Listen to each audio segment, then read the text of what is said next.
Hey there, Bruce Ferris. It is the 10th of February. Let's go ahead and take a look at the numbers, and I'm going to do a little comparison to portions of last year. It's really interesting what's going on.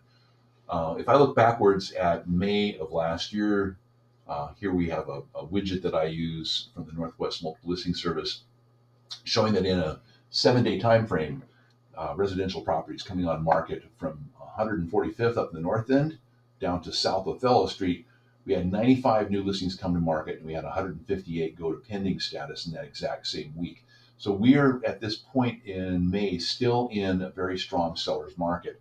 And if I bring this statistics sheet in here, these are 4 different areas of Seattle. This is Seattle overall, the Ballard to Lake Washington, Windermere, etc., Sandpoint. And then I'm also looking at I-5 going over to Lake Washington from I-90 down to Othello, and then finally down in Del Ridge, Highland, High Point, and White Center. So, but they're all pretty much doing the same thing here. So notice here, we're talking about the month's supply of properties at that point based upon closed listings. And so we're at, if I look at here, you see 0.10, 0.10, 0.40, and 0.30 right here in this area. That's less than a tenth. Well, that's about a tenth of a month's worth of supply, and that's why we have the inventory deficit that was causing that to take place. So if we look here in that 7-day time period using a widget from the multiple listing service that I use, residential properties from that 145th down to South Othello, new listings 95 coming on market in that 7-day time frame, as opposed to the 100, I'll call it 160 roughly, of properties that went into pending status. So there's your deficit and imbalance between pendings and actives. So things started changing, and let's take a look at that here. You can see the inventory coming up, the month supply, excuse me, coming up here, and it crosses the 1 month right here in June, and kind of held a little bit, and then we see it coming back down again here. So let's go ahead and take a look here in November. Right around here was when we first started seeing more listings coming on market than we were going off market, 124 pendings, which was surprising because even during this time frame when we were recognizing we were having a market shift, we were still seeing a healthy amount of listings going to pending status. Here's 158, here is 124, and then here's 128. So we weren't seeing the pendings dropping down below 100 at this point. But what we really do see here, which is amazing at that moment, on the 8th of November, we had an excess of listings coming on market, 149 versus 124. But we also started seeing that there were price reductions taking place, 107 of them in that month versus 34 back in May, which was pretty consistent month after month in terms of not needing to do price adjustments. Here in November 11, all of a sudden we have an even moment where we've got 134 new listings, got 133 listings that are adjusting price, those that are already on market. And we still have 128 properties going to pending status. So buyers were still picking up properties. They weren't walking away from the market. Here we see Market Watch on November 22nd, 135 pending. Now we've got new listings coming back down a little bit below. Still 100 or so of pendings going into reduced status. January 19th, here we're seeing new listings at 102, which is the lowest we see in any of those numbers. And we see 37 price reductions. Of course, that's fairly earlier than January. And 131 properties going into pending status. So buyers still saying yes to properties that are well priced.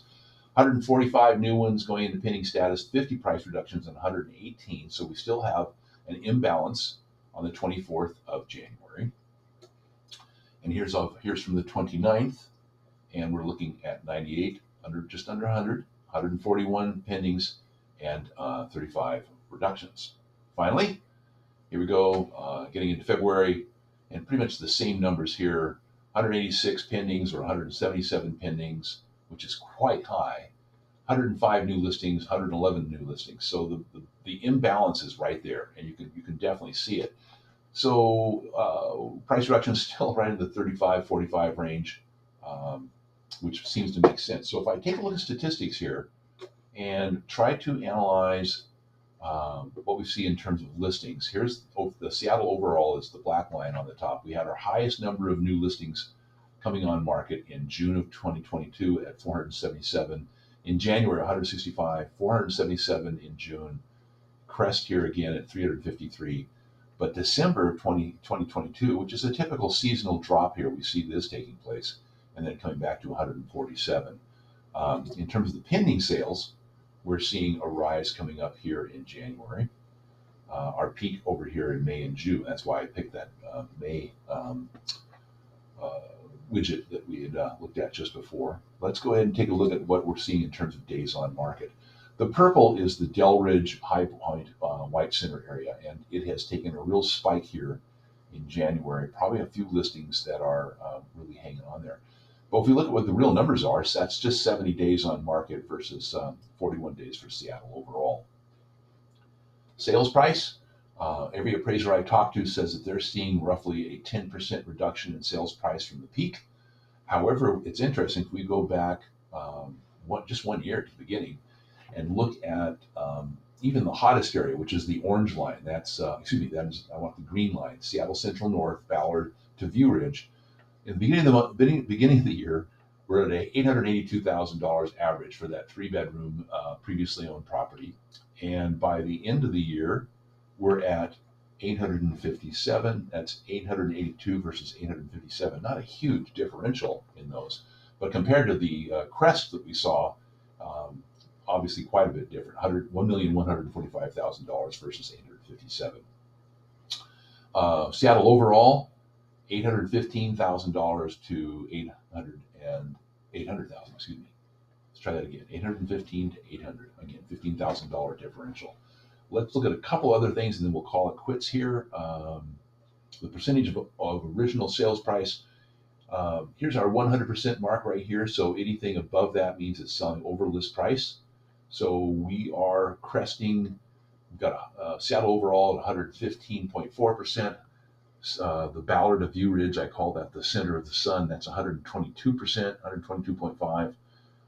Even the I-90 down to Othello at 117.6, and even the Delridge High Point White Center area, which has traditionally been a more gentle market, at 108%. Now we're down here, and we're just underneath 100% at this point, looking at January 2023, which the numbers just came in. 97.1, 99.3, 98.3, and 96.3. Those are all fairly close to 100%. So I'll be very curious to see what happens, especially if we're looking at, again, these numbers. I got kicked out here. Oops. Well, hang on for a quick second. Okay, regain composure here. So let's take one last look here. I'm not sure what our time is on this. Our current pending sales, we're seeing a rise coming back up from the seasonal decline here. So we'll be seeing more of that. Our days on market, I think, is what I was looking at last, if I can check that out. And finally, let's take a look at how many showings per pending it takes. So every time a property goes pending, what's the amount of showings that are done? And that has to do with the key box that people are able to view. We're right here in the just around below 10. Heading back up to about 14, 18 days and 14 days. So we're probably 20, 25 days average in different neighborhoods right now in terms of getting properties sold. So that's it. Our percentage of list price we looked at a little bit there. Our price per square foot has been kind of all over the board. If I just look at the black numbers, we're at $520 per square foot at the beginning of the year, and we are at $495 per square foot at the end of the year. There we go. 2 days at the beginning of this year, January. All right, so that's just me looking over the stats right now. It's really interesting. I would say that we have an inventory versus pending imbalance. However, we've seen a good price reduction taking place from the peak of market in the first quarter of last year. And it's very likely that we will see continued activity being strong in terms of pendings.